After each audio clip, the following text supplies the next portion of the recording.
둥근 탁자 풍월서 단계.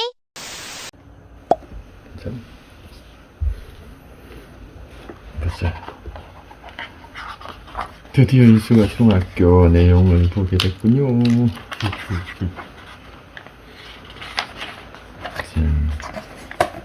이 책도 맞지?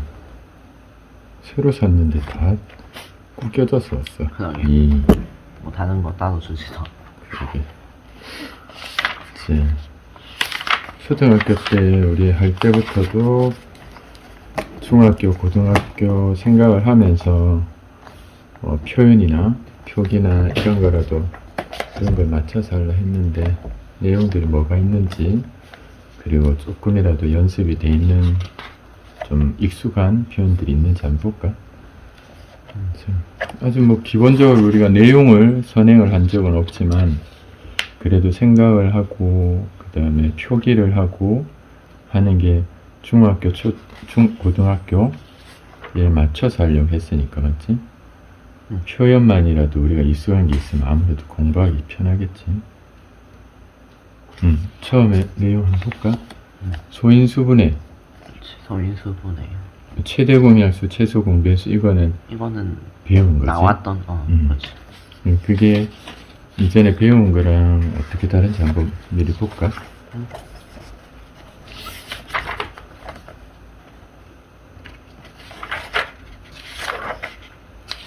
앞에 소인수분해라는 표현이 있는데 그것도 초등학교 내용을 보면서 우리가 얘기했던 건지 한번 보고 공약수, 최대 공약수 의미는 어차피 똑같을 거잖아, 맞지? 그렇지. 이렇게 선택하는 방법 뭐 이런 것도 그대로지? 그러면 뭐가 달라질까? 숫자 3개에 대한 것도 했었나? 3개까지는 안 했나? 2개만 했었나? 숫자 3개 안 했었나? 제곱도 나오고.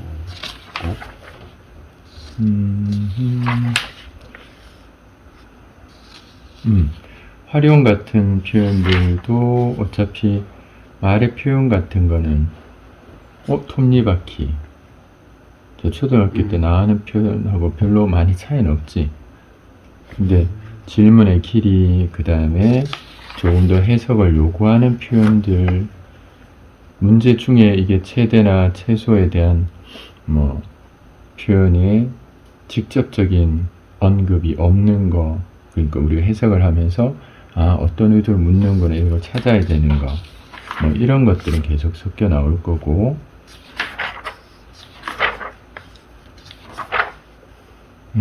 그런 정도의 표현에서 일단 내용이 정리가 돼 있나 봐. 그래서 완전히 다르진 않겠지. 근데 그 내용을 잊은 사람은 또 새로 배워야 되는 표현이 어려울 거고 그 다음에 말의 길이가 조금만 더 길어도 또 표현들이 좀 더 이렇게 글로 지문 형태로 나오기만 해도 약간 부담이 될 수 있어. 근데 충분히 이수가 참을성을 키우고 천천히 읽는 연습이 돼 있으면 아무래도 생각할 기회들이 생기긴 하겠지. 그래서 많이 차이가 있는지 역시 이렇게 그냥 보는 거로 알 수는 없으니까 문제를 통해서 볼 거고 여기도 보면 소인수 분해라는 표현이 최대 공약수 같은 걸 하기 전에 있잖아. 거듭 제곱 같은 게 무슨 의미였지? 거듭 제곱. 예전에 10의 거듭 제곱 이런 걸 했었지. 10의 거듭 제곱, 10의 3제곱. 실제 초등부 때는 이 거듭 제곱에 대한 표현이 없었지만 어떤 의미인지를 아빠가 얘기를 해줬었지. 그렇지. 의도는 되게 단순해. 조금 더 쉽게, 조금 더 생략해서 귀찮지 않게 표기를 하기 위한 방법들을 서로 약속을 해둔 거지. 어땠더라? 거듭 제곱이 어떤 거였어? 10의 3제곱. 작은 숫자로 10의 위에 작게 3 이렇게 적혀 있는 거. 10을 3번 곱한다. 그렇지.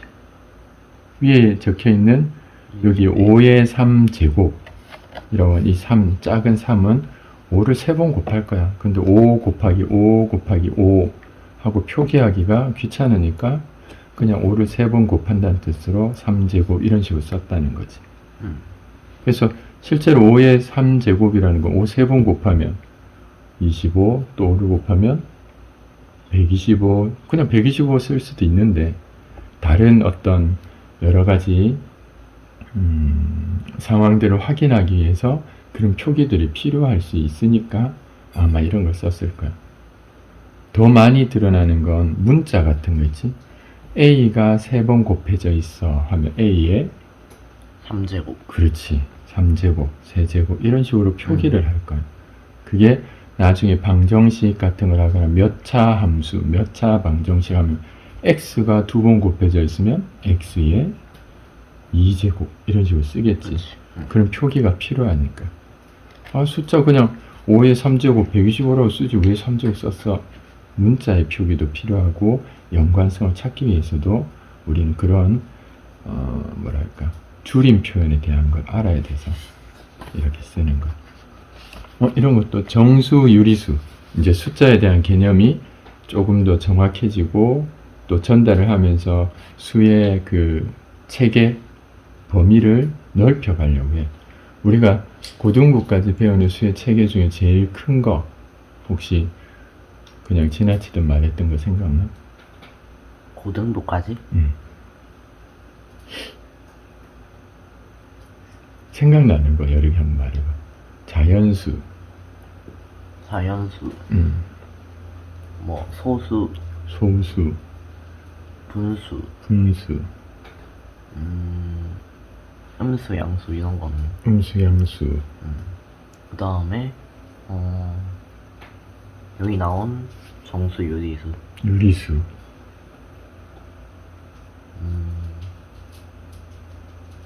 파이 같은 거는 뭐라고 했지? 뭔가 이렇게 끊임없이 숫자가 나오는 소수 같은 것들.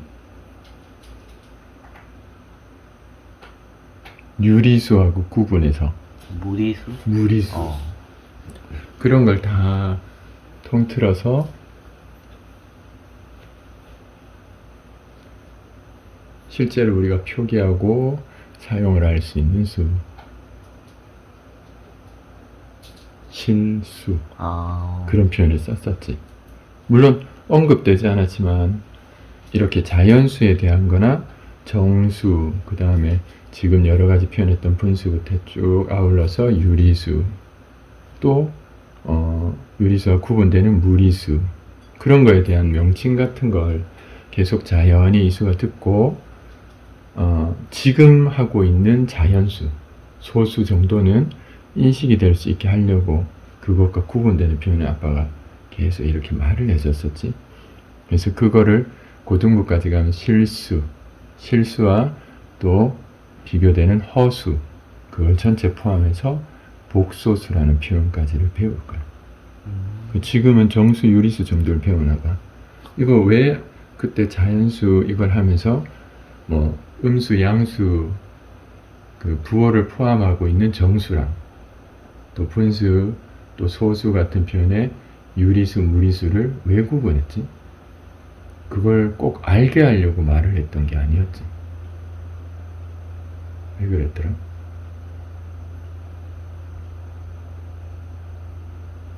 이수가 그때 배우고 있는, 초등부에서 배우고 있는 자연수라는 게 너무 수 전체인 것처럼 인식이 될까봐 다른 것들도 있다라는 걸 말해주려고 했던 거지.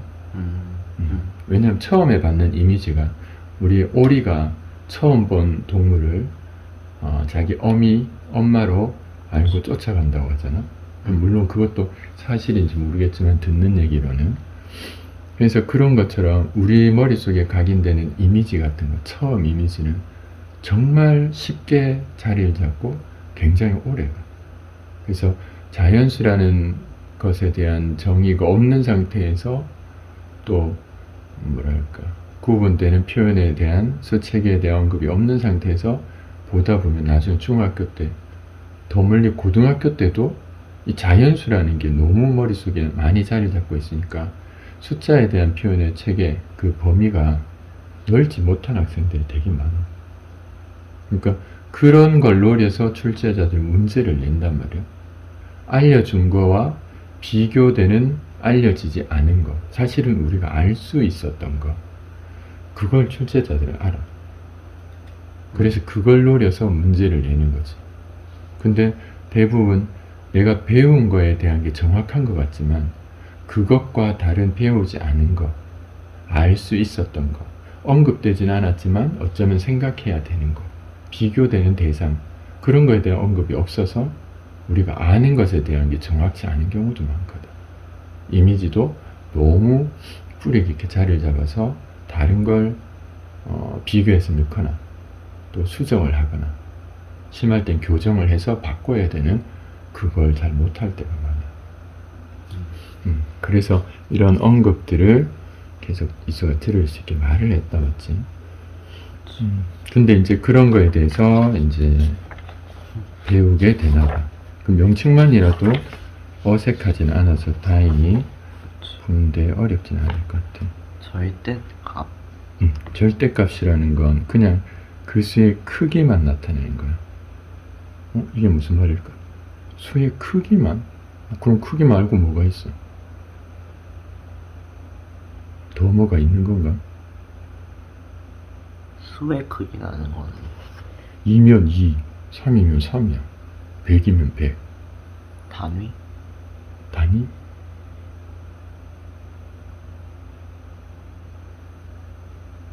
자연수와 구분된 정수라는 표현은 자연수와 뭐가 달랐지?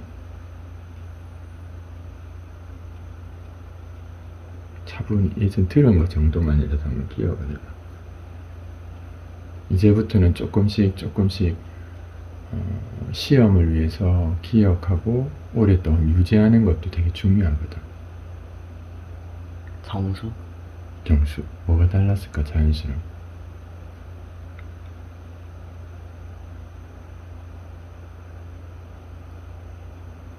뭐다? 딱 떨어지지 않는? 자연수나 정수는 우리가 자연수라는 표현이 하나, 1, 2, 3 이렇게 가는 표현들, 그것과 뭔가 구분되는 표현이 있었어. 0이라는 숫자의 존재 이유 같은 거 단순하게 생각했을 때 0은 무엇의 기준이 됐어? 음수와 양수. 음수와 양수. 음수와 양수 뭐가 다른 거야? 자연수.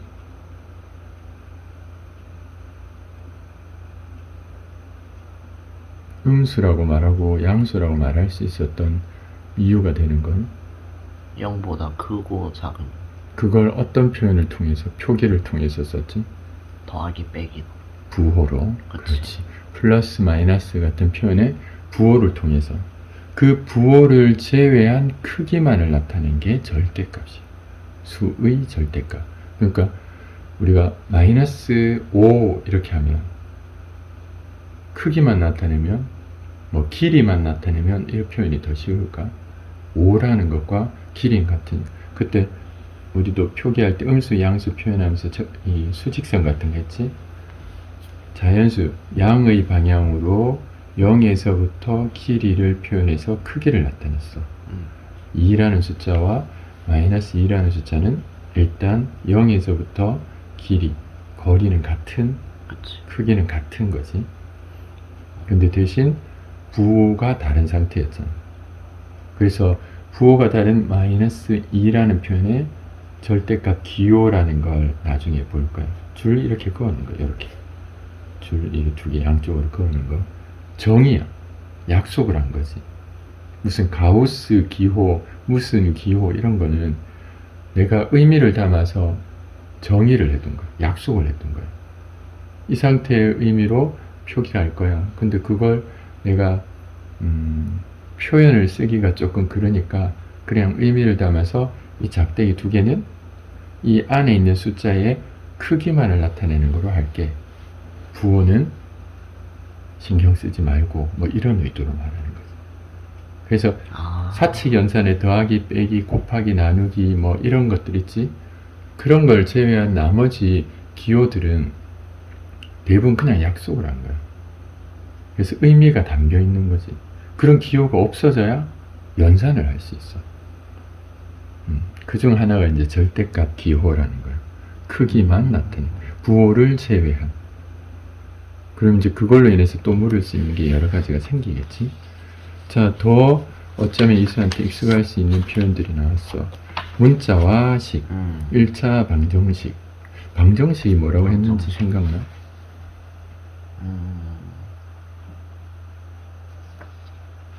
뭐 하나를 구하기 위해서 이게 방정식이 맞는지 모르겠지만 어쨌든 양변에 뭐 같은 변화를 주는 그런 거. 그렇지. 이수가 앞에서 초등부 때는 네모 뭐 이렇게 썼던 거 대신에 나중에 쓸 거니까 조금 지금 익숙치 않더라도 문자로 A, X 뭐 이런 표현을 써서 그 값을 선택하는 표기, 식을 써보자라고 했었지. 그래서 그냥 의미상으로 어떤 값이 나오겠구나. 양쪽에 어떻게 하니까 뭐가 되겠네. 같은 표현으로 이해할 수 있는 걸 중학교 때 이유를 위해서 이수가 어떻게 썼지? X에 관계된 식. 어떤 등호가 있는 식. 어떤 미지수라는 우리가 선택하고 싶은 값, 또 아직은 알려져 있지 않은 값, 문자로 표기되는 수, 그 미지수를 선택하기 위한 등호식이 방정식이라고 돼. 그러니까 이 수가 계속해서 식을 썼던 거 있지? 그 표현들이 방정식이었어. 그럼 1차라는 표현은 뭘까? 문자가 하나인가? 문자가 하나가 아니어도 상관없어. 그때 X도 쓰고 Y도 쓰고 이렇게 해봤지? 그렇지. 그때 보면 문자와 식. 이렇게 등호가 없는 식을 다항식이라고 해. 등호가 있는 식이 등식 또는 방정식 뭐 이런 식으로 넘어가는 거야. 그래서 다항식, 단항식, 항이 하나 있는 거. 다항식, 항이 한 개를 포함해서 여러 개가 있으면 다항식. 그래서 곱하기 나누기 돼 있는 거 있지? 그런 것들은 우리가 한 덩어리로 보자 뭐 이랬었잖아. 그런 것들이 어떻게 적용이 되는지도 이제 나중에 볼 거고. 자, 문자 표현은 이제 봐. 마이너스라는 부호가 있지. 9라는 숫자가 있지. X라는 문자가 있지. 그 사이에 곱하기 기호가 없지. 이거는 마이너스 9X라는 건 마이너스 9 곱하기 X 이렇게 돼 있는 거야. 마이너스 3 괄호 사이에 곱하기가 없지. 아무 표기가 사칙 연산에 더하기, 빼기, 곱하기, 나누기 표시가 없는 상태. 그럼 곱하기가 있다는 소리야. 이렇게. 여기는 뒤에 숫자가 적혀 있으니까 곱하기를 썼지. 문자만 있거나 괄호가 있을 때는 안 썼는데 뒤에 숫자가 오니까 기호를 썼다 맞지. 이런 것도 나누기 6 해서 분수꼴로 6분의 하고 쓸 수도 있는데 이런 기호를 아직은 썼지.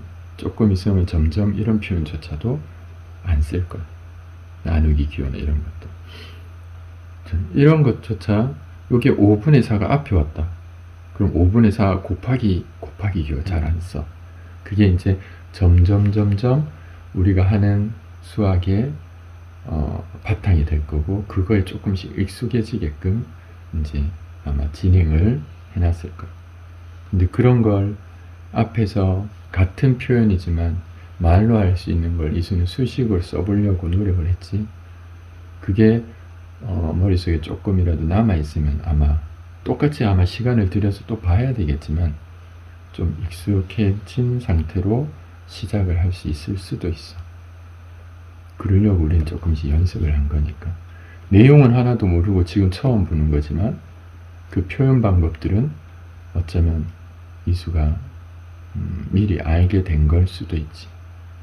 근데 하나하나 집중해서 보지 않으면 더 혼란이 오거나 힘이 들 수도 있거든. 그래서 진지하게 잘 봐줘야 돼.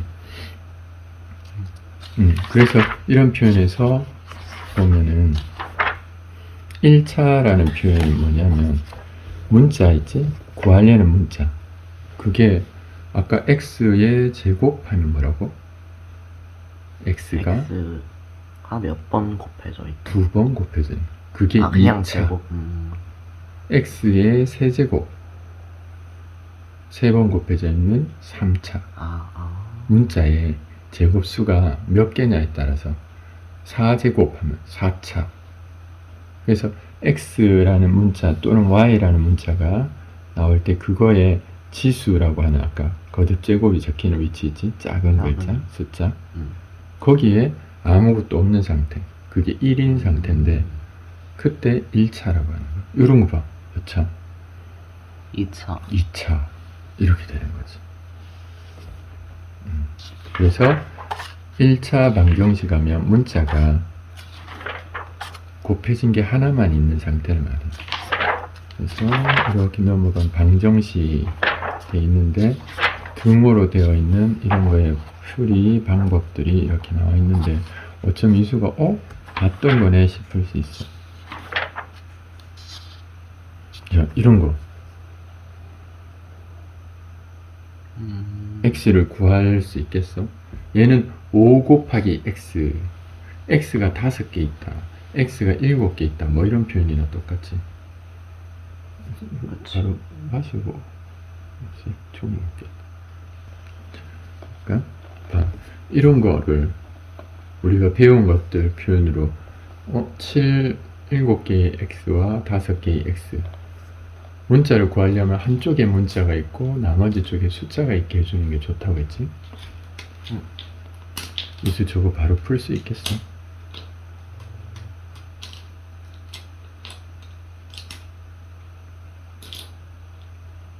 어떤 식으로 쓰면 될지 이런 거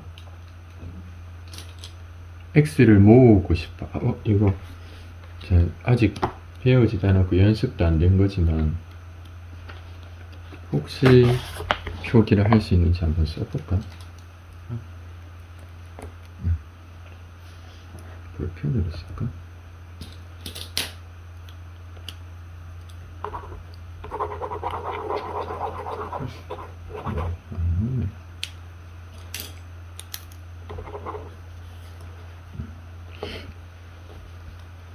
차분히 했던 걸 생각을 한번 해보면서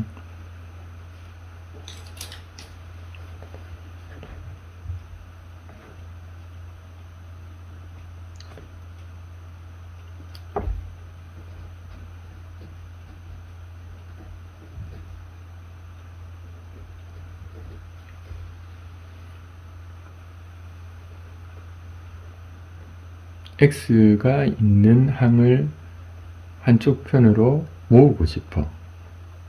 어떻게 하면 좋을까?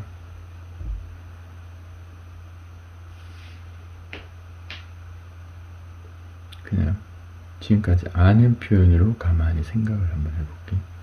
양변에 x로 나누면 나눈다. 나눈다는 거 곱하기, 나누기, 더하기, 빼기를 등호는 같다는 의미였지?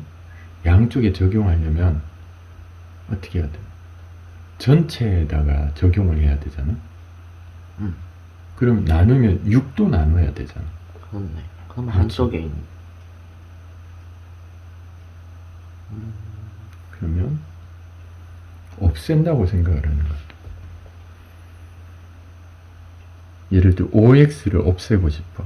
자, 곱해져 있는 5 곱하기 x는 한 덩어리야. 나중에 x만 남기고 싶다라는 게 나의 최종 목적이지만 그 앞에 있는 숫자까지 단번에 정리하지 못한다면 x가 붙어 있는 항들부터 정리를 해야 돼.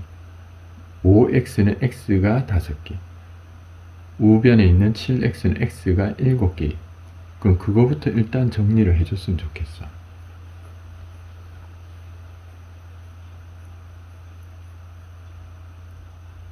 예를 들어 5x를 우변으로 넘기고 싶어. 그럼 어떻게 할까? 5x 분의 1을 곱해야지. 그러면 6도 나눠야 되잖아.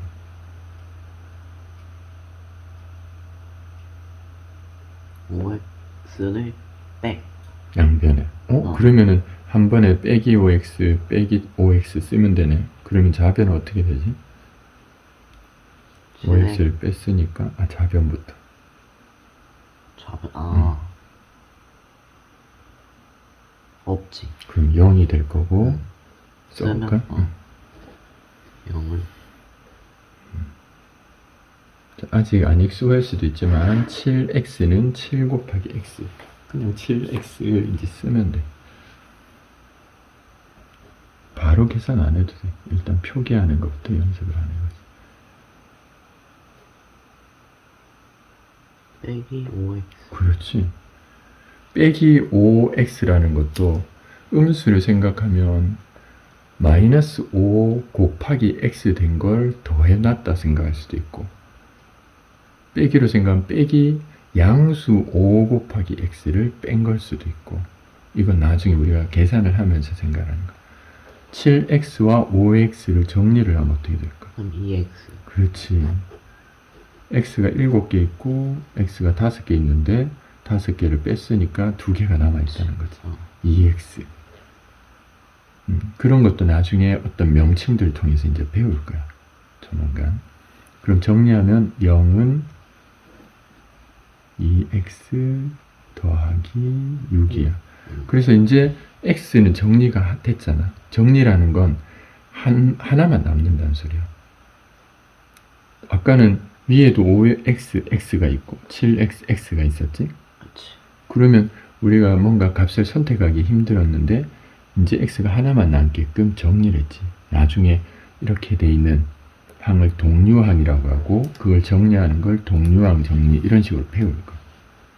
근데 이수는 이 어떤 식으로 해야 되는지에 대한 생각을 연습을 해서, 그게 아직 익숙지 않지만 아빠가 제시하는 표현에 맞춰서 지금 쓰고 있는 거지. 근데 나중에는 혼자 쓸 수 있어야 되겠지? 그걸 이제 천천히 연습할 거야. 급하지 않게.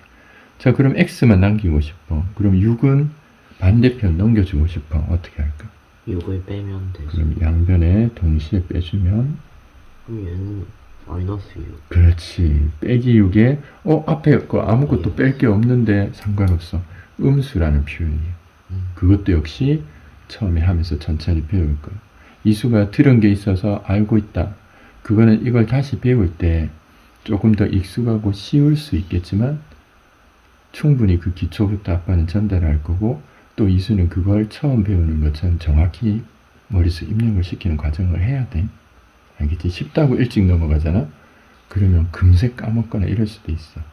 그러니까 정확히 시간을 들여서. 자, 이제 x를 구하고 싶어서 x만 남기고 싶어. 저 2는 없었으면 좋겠는 거지. 곱해져 있는 이를 없애기 위해서 나눠도 되지 이번엔. 그러면 나누기 기호 대신에 우리는 항상 곱하기 2분의 1. 그렇지, 역수를 곱해준다고 했지. 곱하기 2분의 1은 그렇지. 그럼 저기 있는 마이너스 6 곱하기 2분의 1 음수인 마이너스, 그것도 이제 나중에 또 확인하겠지만 이수는 몇 번 들은 기억이 있으니까 음수는 그대로 남겨두고, 부호는 따로 생각을 하고 숫자들은 보통 사칙연산을 하는 것처럼 계산을 하는 거야. 이거에 남겨놓고 얘들끼리.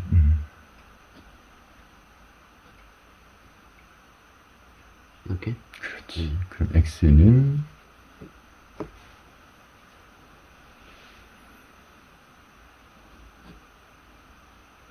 x는 마이너스 3. 그렇지. 지금 한 이 과정이 방정식의 풀이야.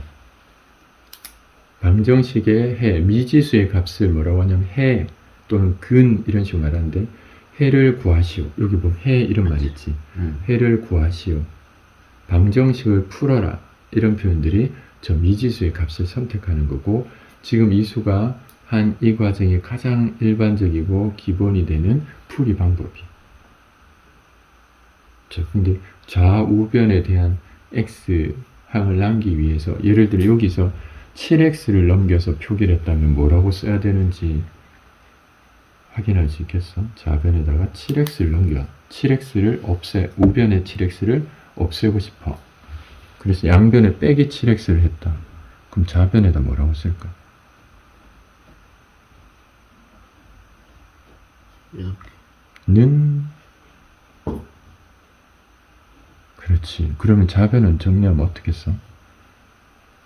마이너스 2x. 그렇지. 그 상태야.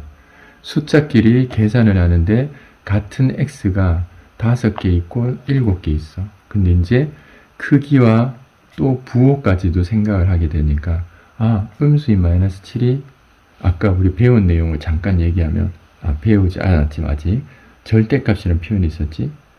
크기에 의한 표현으로 5와 7의 차이값 2. 근데 음수인 마이너스 7이 더 크니까 마이너스라는 표현을 포함해서 마이너스 2라는 계산 결과를 얻는 것. 이것도 우리가 더하기 빼기 할 때 잠시 얘기를 했었지. 3, 4학년 뭐 그럴 때였나? 그러면 7에서 항상 책에서는 아무 말도 없이 7에서 5를 뺐는데 5에서 7을 뺄 수는 없어 같은 의문으로 얘기를 하고 써보기도 하고 이랬었지. 그런 게 이제 나오는 거야. 자, 차분하게 이런 식으로 하는 게 방정식. 잘 썼네. 그 다음 또 무슨 내용이 있나 볼까? 여기 4단원까지만 있네. 네. 좌표 평면과 그래프. 그 다음 게 나오는 게 비례, 반비례 뭐 이런 표현들과 함께 이렇게 x축, y축 해서 평면을 잡아둔 이게 좌표 평면이라는 건데 함수라든지 그래프 뭐 이런 걸 할 때 계속 나오는 건데 고3 때까지 나중에 공부를 할 때도 계속 나오는 표현이에요. 나중에 고등학교 2학년 이후 되면 이런 그래프를 그리고 또 그림에 대한 해석을 하고 하는 게 되게 중요해지거든. 근데 지금부터 해서 이제 좌표 평면 또 어떤 식에 대한 그래프가 어떻게 되는지를 배우고 아마 2학년 1학기나 이때 되면 1차 함수 뭐 3학년 때 되면 2차 함수 뭐 이런 걸 배워. 그건 고등학교 때가 계속 쓰는 거. 그래서 그 기준 처음 시작점이 되는 표현에 대한 걸 이제 처음에 언급을 할 거야.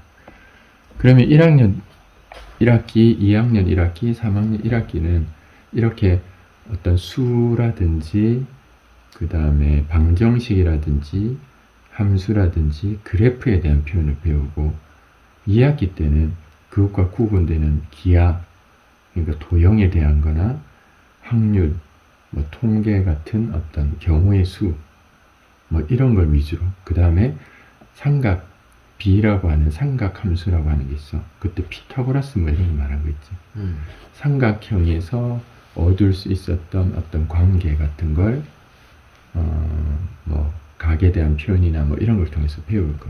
그래서 1학기, 2학기가 좀 다른 내용이어서 잘못하면 고등부 때는 좀 연속적이거든. 시험도 이전 건 누적해서 시험을 치고 이렇게. 근데 중등부는 1학기 때 이런 수와 그래프에 대한 표현을 배웠다가 2학기 때 딴 내용을 배워.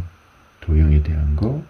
그 다음 다시 2학년 1학기 때 또 관계된 연속적인 표현을 1학년 1학기와 연관된 표현을 배우고 다시 또 새로운 무슨 뭐 경우의 수나 뭐 이런 걸 배우고 다시 또 2학년 1학기와 연관된 함수 관련 내용을 배우고 다시 삼각 B 뭐 이런 걸 배운단 말이야.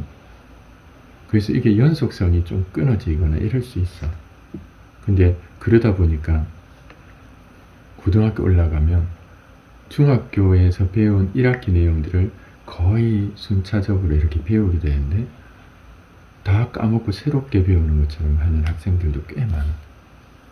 근데 그거는 공부를 하는 이 진행 스타일 같은 것들이 조금은 수정되지 않은 채로 이렇게 배우다 보니까 좀 뭐 학생 입장에서는 힘이 들 수밖에 없는 상황인 것 같기는 해. 그래서 계속 이전, 그 다음, 특히 다음에 배울 것에 대한 예상과 실제 출제되고 시험을 칠 때 자기 스스로 할 수 있는 것에 대한 인지 같은 걸 계속해서 언급을 받고 전달을 받으면서 진행을 시켜줘야 조금이라도 목적도 생기고 이수가 어떤 식으로 해야 될지 의식할 수도 있는 상황이 될 것 같아. 근데 지금 일단 전체적인 표현이나 이런 건 여전히 이전부터도 아빠가 계속 언급을 하고 이수가 계속해서 들었던 내용이긴 하다, 맞지? 근데 모든 표현의 지식이나 이런 것들이 실제로 시험을 치기 위해서 공부를 하게 되면 그 잠깐 아는 것, 조금 아는 걸로 100점을 맞을 수 있을 상황까지 가느냐, 그렇지 못한 경우도 되게 많아. 그저 접근성만 높이는 거지 100점을 맞기 위한 자기 공부나 이런 거는 정말 더 철저해야 되거든. 그러니까 조금 접근성은 높고 조금 더 쉽게 어쩌면 봤던 것 같은 표현일지라도 내용들 하나하나 들어가다 보면 좀 스트레스 받거나 또 생각을 요구하는 표현으로 힘이 들거나 이럴 수도 있어. 그래도 천천히 지금까지 해온 것처럼 천천히 조금 더 생각을 하는데 당연히 시간이 들고 또 그걸 정리하는 데 시간을 써야 된다는 생각으로 보면 또 지금까지 해온 것처럼 잘 할 수 있을 거야. 알겠지? 자, 책의 구성 같은 거는 초등학교 때랑 막 다르진 않는데 그래도 이론이 있고 그 이론에 관계된 예제들이 예제라는 인식이 들 수 있게 보통 배치가 돼 있어. 맞지? 그 다음에 유제 비슷한 문제들을 풀 수 있게 돼 있고 그 다음에 연습 문제. 여전히 얘들은 이걸 통해서 볼 때 아빠가 여기 있는 표현과 다른 유사 유형들이 있으면 그런 걸 언급을 해줄 거고 그 다음에 그런 언급된 문제들이 있으면 여기서 확인을 할 거야. 없으면 아빠가 적어주거나 할 거고 그럼 이승은 그걸 공부해서 얘들을 풀려고 아는 표현에서 풀려고 노력을 해봐야 되겠지. 근데 아빠가 전달하지 못한 표현이 나올 수도 있고 또 유사한 유형이지만 생각을 요구하는 표현이 나올 수도 있어. 그럼 너무 또 스트레스 받으면 안 된다 했지. 여전히 공부거리라고 생각하고 다시 답안부터 해서 내용 정리하는데 그 확인 시간을 쓰면 돼. 그러고 나서 다음에 나왔을 때는 맞출 수 있게 준비를 하는 거지. 그런 식으로 돼 있어. 그리고 마지막에 이렇게 문제들 있지. 역시 앞에서 못 본 유형 같아 보이는 것들이 있을 수 있고 뭐 물론 그러해도 처음에는 아까도 얘기한 것처럼 앞에 있는 표현과 이수가 아는 표현으로 접근을 해보고 아 얘들은 조금 다른 유형으로 인식하는 게 좋을 것 같아. 방법적으로 달리 기억을 해두는 게 좋을 것 같아. 이런 그걸 따로 공부를 해두는 거야. 계속 아까 얘기해 주겠지. 여기는 3단계에 있는 이 표현의 이 아이들은 조금 더 아마 고난도 생각을 요구하는 표현들일 수 있어. 역시 이전처럼 과제 같은 걸 낼 거고 어쩌면 공부하는 시간이 조금 더 늘어야 될 수도 있어. 그리고 얘도 아마 문제집 많이 푸는 학생들 친구들도 분명 많이 있을 거거든. 근데 최대한 문제를 해석하는 데 시간을 많이 쓰고 유형을 많이 인식을 시켜서 문제를 좀 덜 풀더라도 그러니까 적게 풀어도 실제 출제 가능성이 높은 것들을 많이 봐줄 수 있고 기억을 해줄 수 있는 게 더 좋은 거예요. 여기는 뭐 이런 이론들이 조금 있긴 하지만 앞서 이론서에서 조금씩 양쪽으로 빠뜨릴 수 있는 표현들을 좀 다량의 문제들을 이렇게 배치해서 볼 수 있게 해놨어. 그래서 문제가 좀 많아. 유형별로 있지. 물론 또 계속 말하겠지만 얘들은 실제로 유형들을 많이 나눠서 책이 참 좋긴 한데 공부하는 사람들이 이 내용이다 생각해서 이거 풀고 이거에 대한 표현이 돼서 이거 풀다 보면 비교를 하는 능력이 떨어져. 왜 시험에는 섞여서 나올 거잖아. 그럼 이 유형에 대한 표현이구나. 이거 어때 그때 봤던 건데 같은 인식이 없으면 자기가 구분해서 또 시작점을 선택하고 이러질 못하거든. 그래서 조금 더 얘가 뭘 묻고 있는지, 얘는 또 다르게 어떤 표현을 묻고 있는지, 그걸 먼저 집중해서 봐주는 게 좋아. 그러다 보면 좀 다른 유형, 아직 공부하지 못했던 거 이런 게 나올 수도 있겠지. 그럼 여전히 그걸 통해서 생각들을 포함을 시켜놔야 돼. 역시 우선해서 일단 나올 가능성이 높은 것들 아빠가 최대한 먼저 볼 수 있게 할 거거든. 그래서 그런 상태로 여기는 문제가 꽤 많이 있어. 요것도 역시 C단계 같은 게 조금 더 난이도가 높은 것들이죠. 그래서 이건 좀 어려운데 싶은 것들이 있을 수 있어. 그래도 충분히 시간을 써보고, 그 시간이 뭐 한 10분, 15분, 20분? 그렇게 막 넘어가면 안 좋다고 했지.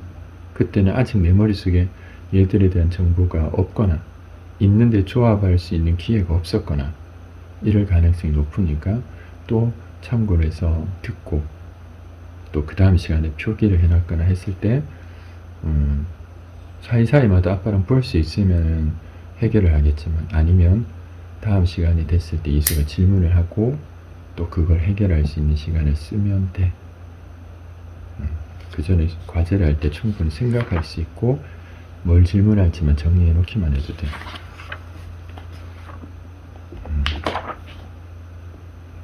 유형 뽀개기? 이 B단계가 제일 기본적인 이제 질문들과 유형을 모아둔 단계. 사회 문제. 여기는 이론서보다 문제가 더 많아.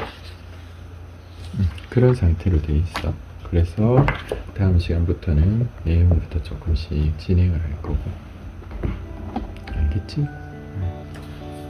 그러면 오늘은 여기까지 봅시다.